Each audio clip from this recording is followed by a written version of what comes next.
Alright mga klinika, no? Magandang araw muli sa inyong lahat, no? Ito yung second day natin sa taong 2024, no? January 4 ngayon mga klinika. So ngayong araw, no, ang nagpa-schedule sa atin, no, si Boss Kevin, no? Regular customer na rin natin yan mga klinika, no? So dalawang sasakyan niya dito lagi mini-maintain, no, mga klinika sa shop natin. So shoutout sa iyo Boss Kevin, no. So ngayon dinala niya tong yung BB niya, no. BB na parang imported to, Japan to, no, conversion, no. Ang makina niya 2NZ, no. Punta siya kanina rito. Gusto niya ipa-PMS to mga klinika, no. So yun, mag-i-start tayo ng change oil tayo, no. Change oil yung mga gagawin natin dito. Change oil, palit oil filter, no, tune up, tapos throttle body cleaning kasi sabi niya ngayon pa lang daw malilinis yan, no.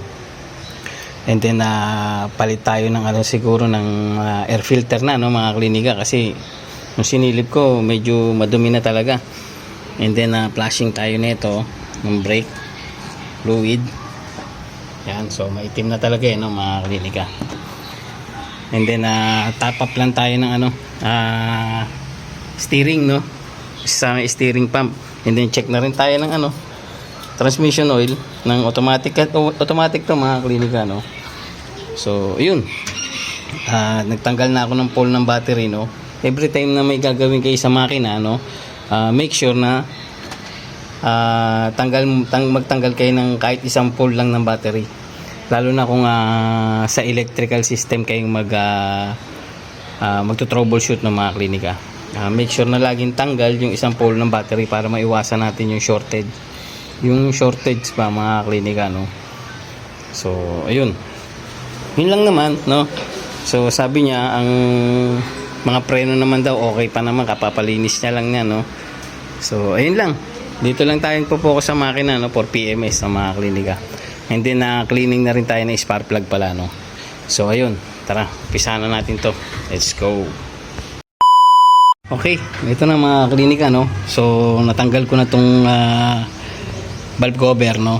So magpapalit tayo ng valve cover gasket kasi kung papansin nyo malutong na, oh. Napuputol na siya ng kusa mga klinika, no. So ayun, baka kasama na tong spark plug seal niya, no, pag binili niya, isang set naman niya mga klinika. Natanggal ko na rin tong throttle body, no, yung airbox tanggal ko na rin. And then na-change, na-drain na pala natin yung langis nito mga klinika. So ayan, drain na natin siya, no. Pinapatiktik na natin ng ayos itong oil filter niyan luma, no, mga klinika. So ito nga pala yung niya, airbox, no. Ayan, ito yung throttle niya, no. So kung mapapansin nyo, sobrang dumi na talaga kasi ngayon lang nabuksan talaga to, no, mga klinika. And then maglilinis na rin tayo ng mass airflow sensor mga klinika, tapos papalit na tayo ng air filter. Sobrang dumi na rin, so ayun, ngayon puntahan muna natin si Boss Kevin, para mabigay natin yung mga parts na bibili niya, no. And then kain muna tayo ng tanghalian. After that, bira na ulit tayo mga klinika. So yun, tara, let's go. Alright mga klinika, no. So ito, dumating na yung yung mga gagamitin natin dito sa Toyota na BB, no. 2NZ. So yun yung bagong air filter, bagong oil filter, yung langis, carb cleaner para doon sa throttle body, yung valve cover gasket natin, no, at saka yung gasolina. Ito, malinis, no? So yun, tara, umpisa na natin ito para matapos na natin mamaya, no. Let's go. Ito nga pala, no, nalinis na namin yung nalinis ko na yung throttle body, no, mga klinika, no. So ayan, compare nyo kanina. So yun na lang yung sa intake na lang aanihin natin, ano. And then itong mass airflow sensor nalinis na rin natin, no. Ginamitan natin ng contact cleaner, mga klinika, no. So ayan, mapapansin nyo malinis na rin yung sensor nya dyan. Ayan. So kanina kasi madumi talaga. And then yung valve cover gasket natin ay kabit na namin, ano. Although na hindi namin masyadong linis to, no, kasi naubusan kami mga klinika ng, ano, ng degreaser, ano. So gasolina lang yung pinanglinis namin dito. Yun, kaya ganyan siya, no, hindi siya masyadong maputi, no, mga klinika. Naikabit na namin yung bagong valve cover gasket. So mamaya papakita ko sa inyo, mga klinika, kapag ka naikabit na namin to, tsaka yung air filter, and then mamaya magsali na tayo ng langis, tapos kabit na natin yung oil filter, mga klinika, at tsaka yung airbox assembly, no. So tara, let's go. Alright, mga klinika, no. So ito, natanggal ko na yung mga spark plug, no. Nalinis ko na rin siya, mga klinika, no. So ayan, malinis na siya, no. And then dito naman sa makina, naikabit ko na itong, ano, valve cover, no, mga klinika. So yung gasket nandiyan na rin, yung bago. And then yung throttle nakakabit na rin, no, mga klinika. Yung ating oil filter naikabit ko na rin, ano. And then may pinabalik lang ako na, ano, na pyesa kay Boss Kevin, yung air filter, no, kasi mali yun na ibigay, malaki, no. Pinadala ko muna yung luma at saka yung binili niya, pati na rin yung, ano, yung box dito, yung upper box, no, para mas masukat nila na maayos yung pyesang ibibigay ng auto supply. So ayun, mga klinika, ano. So ngayon secure na, nakabit ko na rin yung drain plug sa ilalim, no, mga klinika, mahigpit na rin yon. So ngayon pagkakabit natin ng spark plug, no, mamaya pakita ko sa inyo pag nakakabit na, tsaka tayo magsasali ng, ano, ng langis natin, mga klinika, na 4 liters, no, na low ash na shell, polysynthetic. So yun, mga klinika, no, habang hinihintay natin si Boss Kevin doon sa isang pyesa, magsali na tayo ng, ano, ng langis na, mga klinika, tsaka kabit na natin yung spark plug. Let's go. So yung mga klinika, no, hinihigpitan na natin yung mga spark plug, no. Tapos ikakabit natin yung, ano, yung ignition coil, mga klinika. So nilinis na rin natin yung, ano, niyan, yung area niyan ng spark plug, no, kasi tumagas yung, ano, diyan, yung langis pumasok doon sa spark plug mismo, no, mga klinika. Nalinis na natin din yan. So ayan, pagkatapos na ito magsasali na tayo ng engine oil, no, mga klinika. So higpitan lang natin.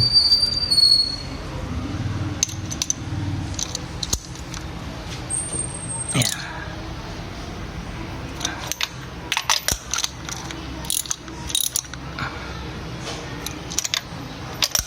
Pag higpit, tama lang, tama higpit lang, hindi naman kailangan ng sobrang sikip niyan, kasi kayo rin mahirap magtanggal.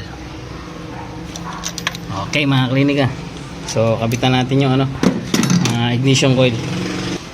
So ito na ignition coil dito sa number 4. Yan naman, mga klinika, kahit magpalit-palit yan, okay lang, no. Kung yung number 1 ay mailagay yung ignition coil number 1 ay mailagay nyo sa number 3, okay lang din yan, mga klinika, kasi separate naman sila, tag-iisa sila, ganyan lang. Nilagyan natin ng tornilyo.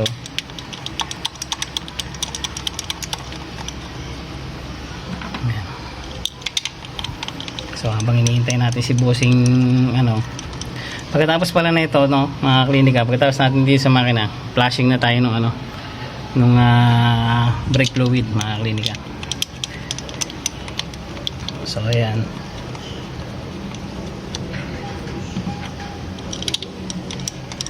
alright.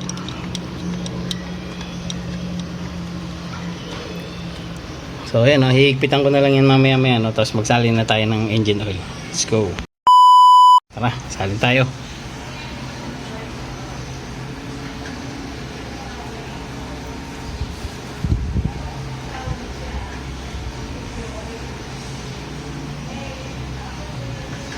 Medyo dahan-dahan lang. Kasi maliit ang butas niya ng mga klinika, no? Yun. Medyo maano kasi yung ating imbudo. Maliit ang butas. Kaya madali siya mapuno mga klinika. So ayun kasi mag-isa lang tayo. So mahirap magsali ng mga klinika. Pero isasali natin to lahat, no? Yung 4 liters na yan, no? Mamaya makakita kasi bagal buwan pa kung hindi mo iangat to. Oh. Tsaka hindi bababa lang is, no? So yun mga klinika, sali ko muna to. Let's go. Mga klinika, no? Naisali na natin engine oil. So checkin natin yung level, no? Kung tama ba. So ayan. Yun, sakto. Ayun mga klinika, yun. Alright. So yun. Tapos na tayo dito, no? Sisecure na natin to. Hindi na konting punas-punas tayo sa makina mga klinika, no? Habang wala pa yung air filter na pinabalik natin sa auto supply. So yun, kakabit na natin itong mga sakit na to dito sa mga injector, sa mga coil. Yan, ignition coil. So ayan mga klinika.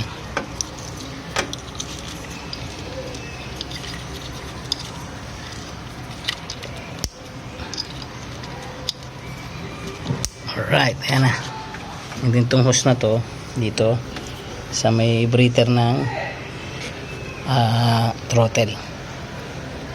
So medyo maganit siya. Yan. So ayan mga klinika, no? Punas-punas muna tayo konti. Ikakabit na rin natin yung engine cover na yan, no, ng mga klinika. So ayun. Punas muna konti habang naghihintay. Let's go. Mga klinika, no? Tapos na tayo, no? Nagpabili na lang ako ng isang hose na lang para dito sa canister, no, mga klinika. Pero tapos na tayo. May secure ko na lahat. Yun na lang engine cover ang ilalagay natin ng mga klinika. And then mamaya pa-startin na natin to, no? So nandiyan na rin yung air filter. Secure na lahat, naikabit na natin, no? Pagka umandar na, tsaka na lang tayo mag-flashing ito. Mamaya papakita ko na lang sa inyo kapag tapos na yan. Medyo nagmamadali na rin tayo mga klinika, no? So, kasi may isa pa tayong gagawin, eh. So, yun. Mamaya, update ko kayo. Pakita ko sa inyo kapag paandarin na natin. Alright? Let's go.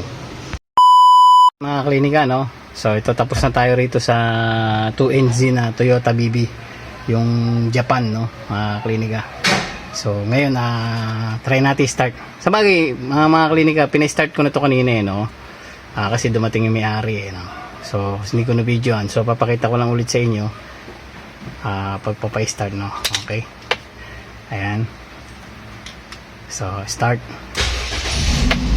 Yun. So right, wala tayong check engine, no, mga klinika, no? So itong airbag na to, yung indicator na yan mga klinika, dati na yan dyan, no? Pagkakuha niya pa rin itong unit, nandyan na yan, no, mga klinika. Kasi conversion to, eh, no? So baka kinondim na nila yung airbag at saka wala na rin sa manibela, no, mga klinika. So ayan, no? Alright. So dito tayo sa labas. So ayan mga klinika, matinig na siya ngayon ulit, no? Konting tono pa, no? Tono pa natin ng konti mga klinika. So ayun, tapos na tayo rito. So muli, maraming salamat sa inyong lahat ng mga klinika, no? Sa suportang tunay na binibigay nyo sa Klinika Motorista Garage. Muli, maraming salamat sa inyong lahat. Isa na ng mga trabaho na tapos natin ngayong araw, ano, mga klinika. Thank you very much. Like, share, and subscribe lagi, no, mga klinika, no? And hit nyo na rin yung notification bell para lagi tayong updated sa mga bagong video pa na i-upload ko, no, para sa inyo mga klinika. So sana suportahan nyo lagi ang Klinika Motorista Garage, no? Follow na rin lagi, no? And then yun. Maraming salamat sa inyong lahat, and God bless us all. Yo, no? Yo, let's go. Ayan na, road test na mga klinika. Ayan, ilaw pa.